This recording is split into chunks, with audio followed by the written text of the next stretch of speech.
Purvanchal studio से मैं आशुतोष कुमार झा दरभंगा राज मैदान में खड़ा हूं। अभी यहां पे एक विशाल चुनावी जनसभा का आयोजन किया जा रहा है, जहां प्रधानमंत्री श्री नरेंद्र मोदी जी अभी जनसभा को संबोधित करेंगे।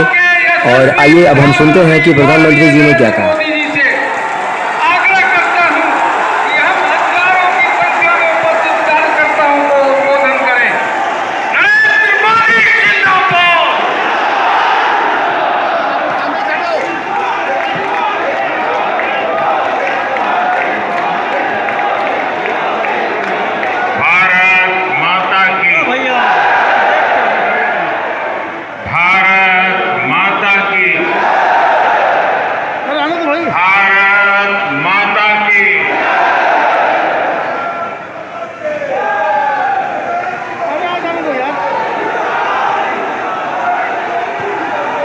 सीता मैया,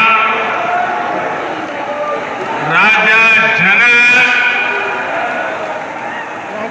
कविराज विद्यापति के ई मिथिला भूमि के नमन करे थी।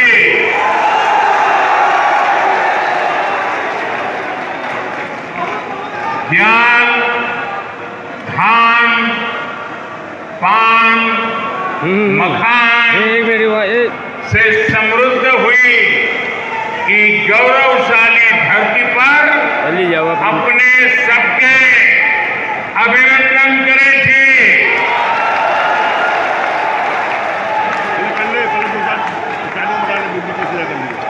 बिहार के मुख्यमंत्री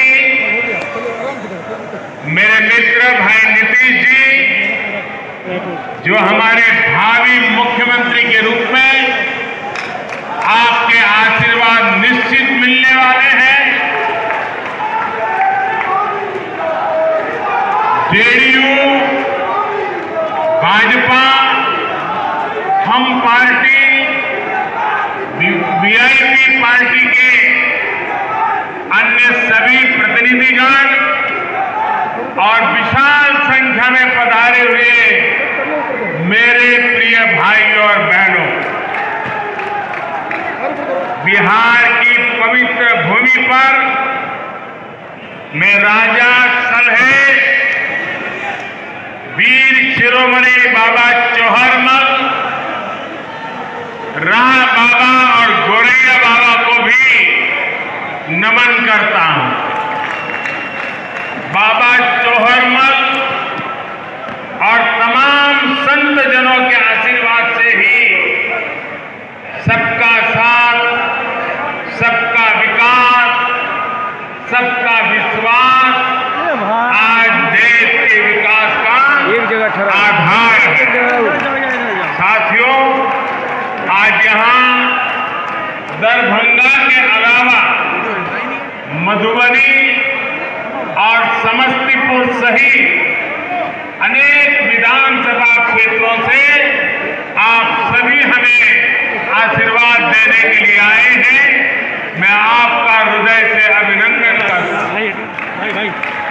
साथ साथ हजारों साथी अलग अलग इलाकों में डिजिटल माध्यम से भी आज हमारे साथ जुड़े हैं। आप सभी भाइयों बहनों को, आपके उत्साह को, आपके संकल्प को, बिहार के प्रति आपके समर्पण को मैं आज आदरपूर्वक प्रणाम करता हूं। भाइयों और बहनों, आज पहले चरण का मतदान चल रहा है। जहां जहां मतदान हो रहा है, उन सभी साथियों से मेरा आग्रह है कि कोरोना से बचने के लिए पूरी सावधानी बरतें। चुनाव के व्यस्त कार्यक्रमों के बीच हमारे सहयोगी और वीआईपी पार्टी के अध्यक्ष मेरे मित्र भाई मुकेश सहनी जी को कोरोना हो गया।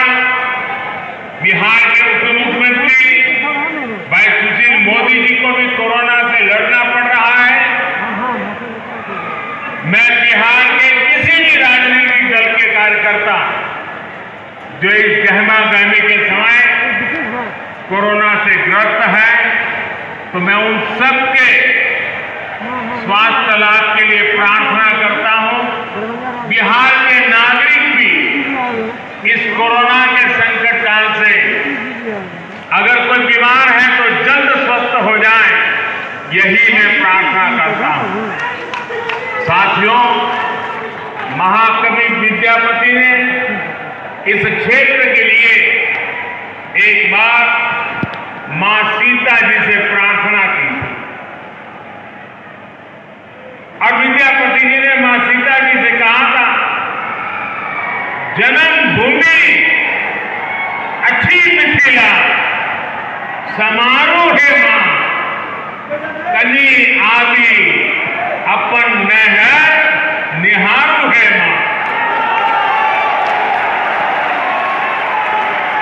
विद्यापति जी ने सबके मिथिला की स्थिति पर मां से आग्रह किया था। अब आज हम देखें तो बीते 15 वर्षों में बिहार नीतीश जी के नेतृत्व में बहुत आगे बढ़ा। आज मां सीता अपने नैहर को तो प्रेम से निहार ही रही होगी, अयोध्या पर भी आज यहां की नजर अवश्य होगी। सदियों की तपस्या के बाद अब आखिरकार अयोध्या में भव्य राम मंदिर का निर्माण शुरू हो गया।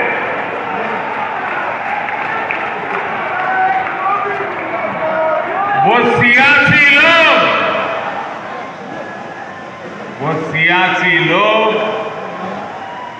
जो बार बार हमें तारीफ पूछा करते थे, बहुत मजबूरी में अब वो भी तालियां बजा रहे हैं।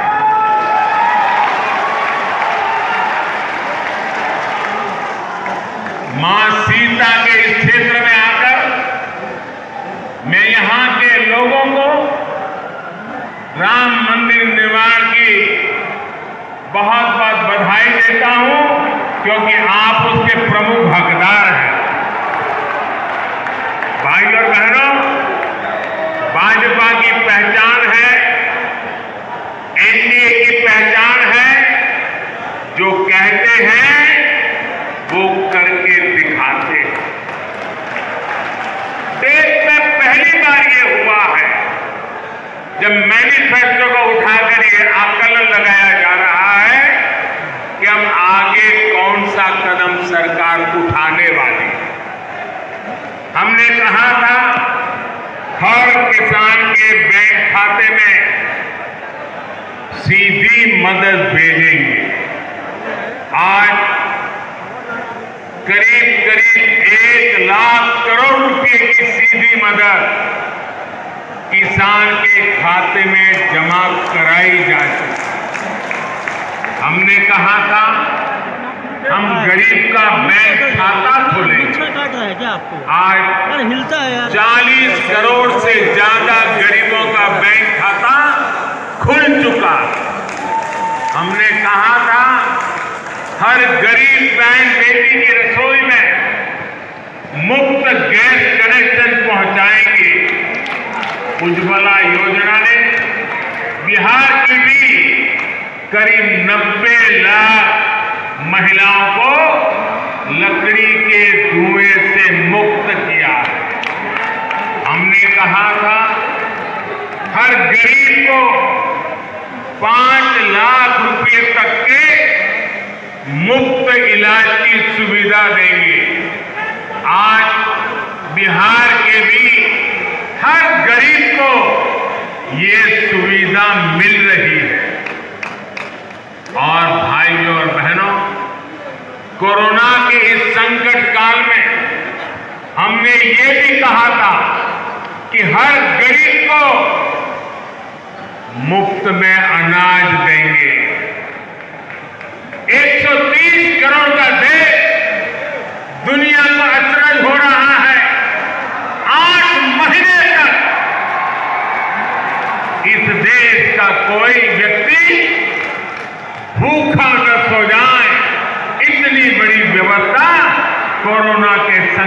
साल में भी हम कर पाए। आज बिहार के भी गरीबों के लिए दिवाली और छठ पूजा तक मुफ्त में राशन की व्यवस्था की गई है। बाढ़ के दिनों में सरकार की इन योजनाओं ने गरीबों की बहुत मदद की। साथियों, इस क्षेत्र में पानी से होने वाली बीमारियों की दिक्कत हमेशा से ही रही। इस दिक्कत का एक बड़ा इलाज है हर घर पीने का शुद्ध पानी पहुंचे। बीते समय में पूरी ताकत से बिहार में ये काम किया गया है। अगर मैं दरभंगा और मधुबनी की ही बात करूं तो इस क्षेत्र में 11 लाख से ज्यादा घरों को पाइप कनेक्शन से जोड़ा गया। बहुत जल्द बिहार देश के उन राज्यों में होगा जहां पर घर में पीने का साफ पानी पाइप से ही पहुंचे। तब ये गंदे पानी से होने वाली बीमारी नहीं होगी। किसी मां को अपना लाल, अपनी लाडली को खोना नहीं पड़ेगा। हमने ये संकल्प लिया है और इसे भी पूरा करके दिखाएंगे। भाई और बहनों, एनडीए का यही ट्रैक रिकॉर्ड आज बिहार के जन जन को आश्वस्त करने वाला है।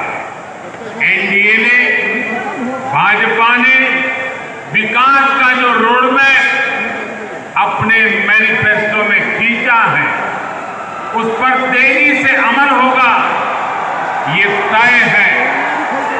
आत्मनिर्भर बिहार का जो संकल्प लिया है उस पर हम और तेजी से आगे बढ़ेंगे।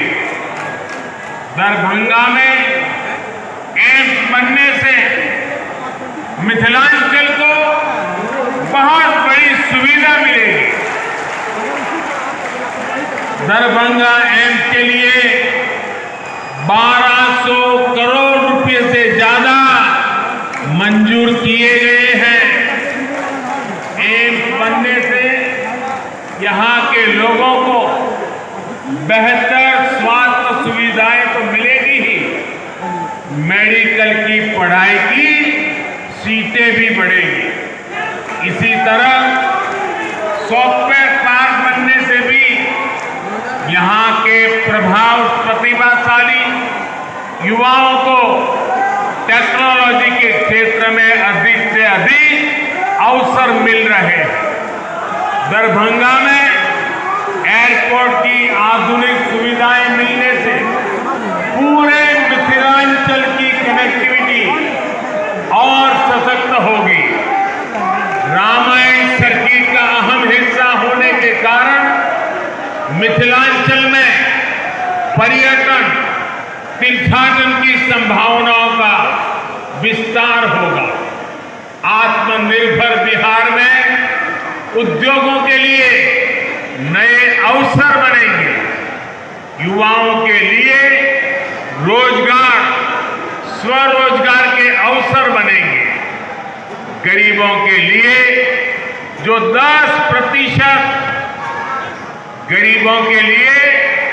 जो 10% आरक्षण की व्यवस्था की गई है उसका लाभ भी इस क्षेत्र के युवाओं को मिल रहा है।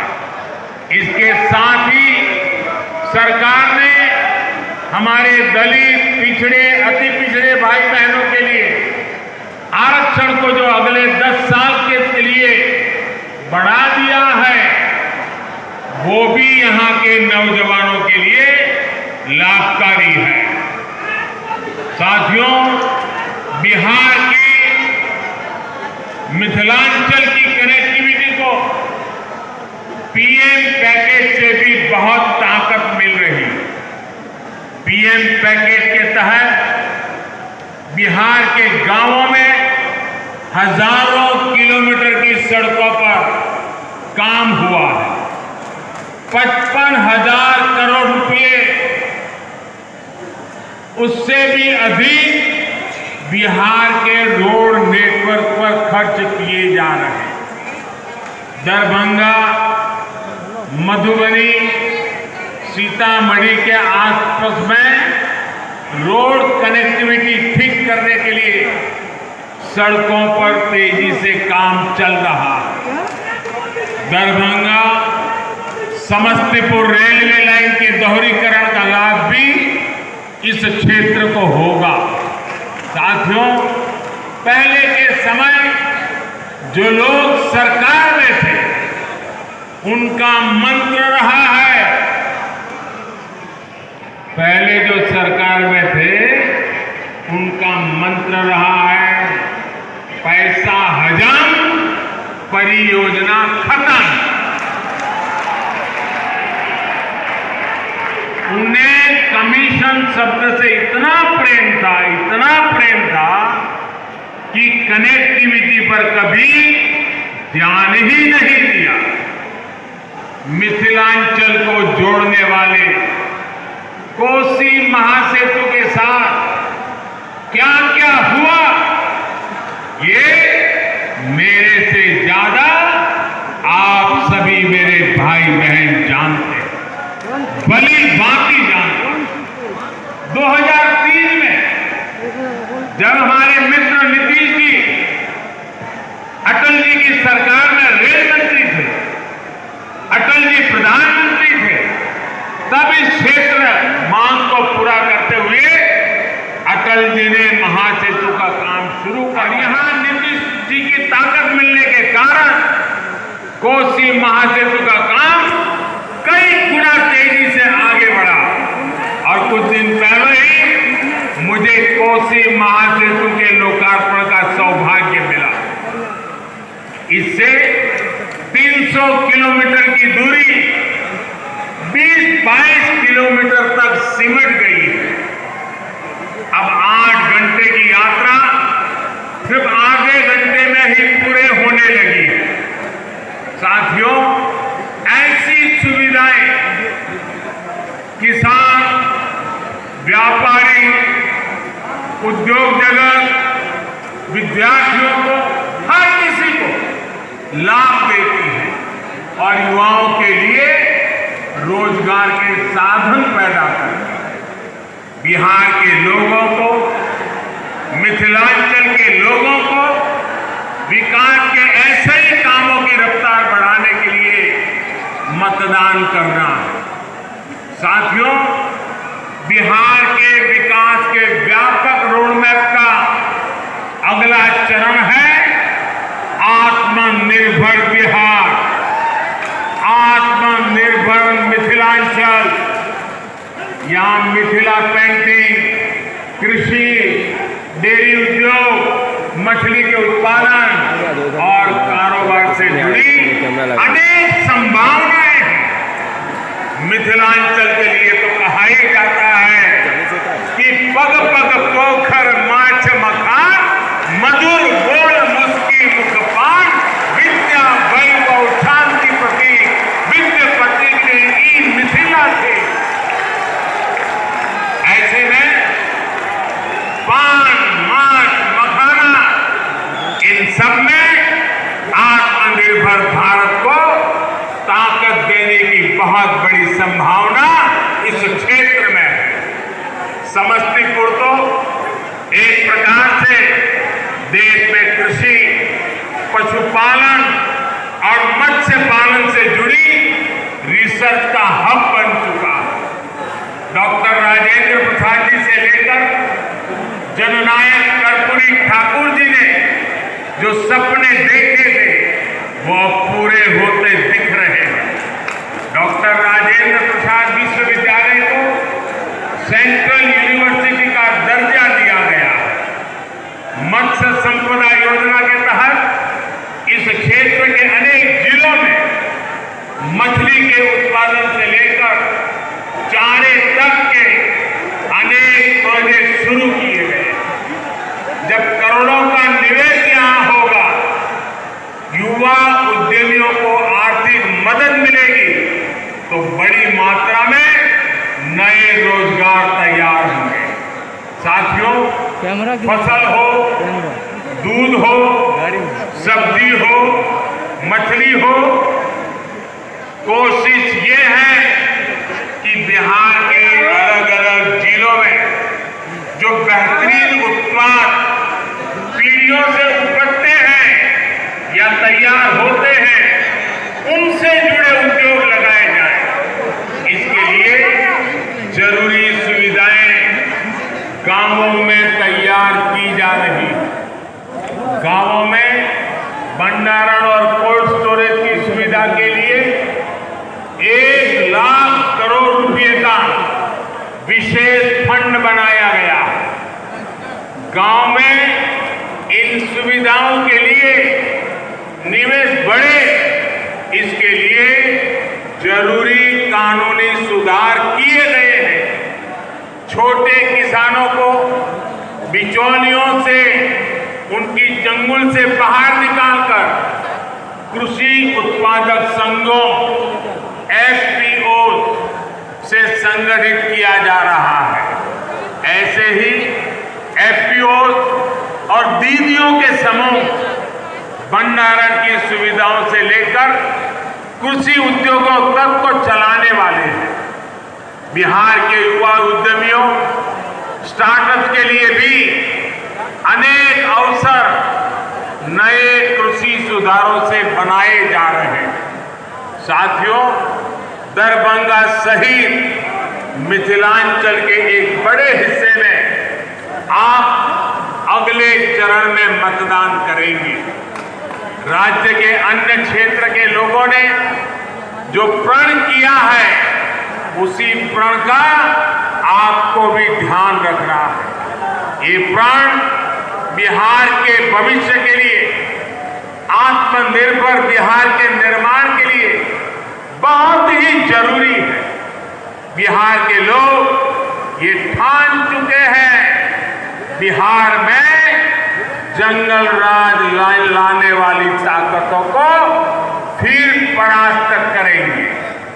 बिहार के लोग ये ठान चुके हैं, बिहार को लूटने वालों को फिर हराएंगे।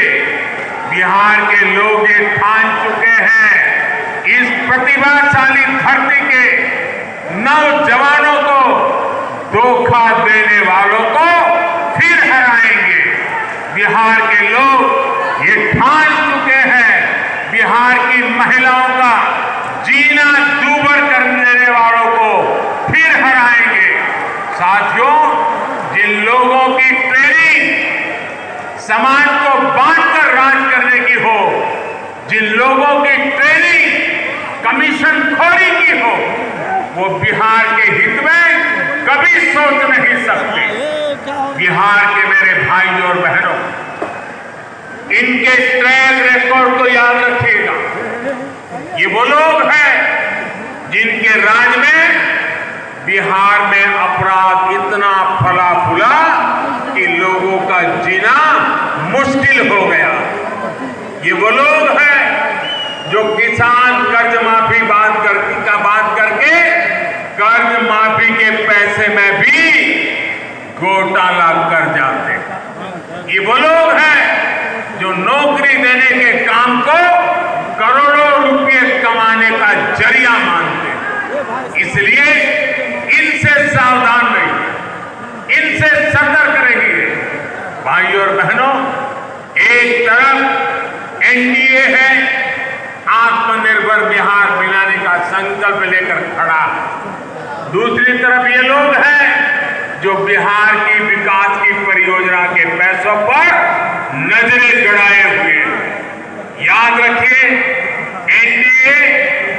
एनडीए यानी भाजपा, जेडीयू, हम पार्टी और वीआईपी, इनके सभी प्रत्याशियों को आपका एक एक वोट जो मिलने वाला है, वो बिहार को बिहार को नई ताकत देगा, बिहार के उज्जवल भविष्य में आगे बढ़ेगा, बिहार आत्मनिर्भर बनाएगा। एनडीए को पड़ा आपका हर एक वोट बिहार को फिर से बीमार होने से बचाएगा। इन्हीं संकल्पों के साथ माता जानकी को प्रणाम करते हुए फिर से मैं आप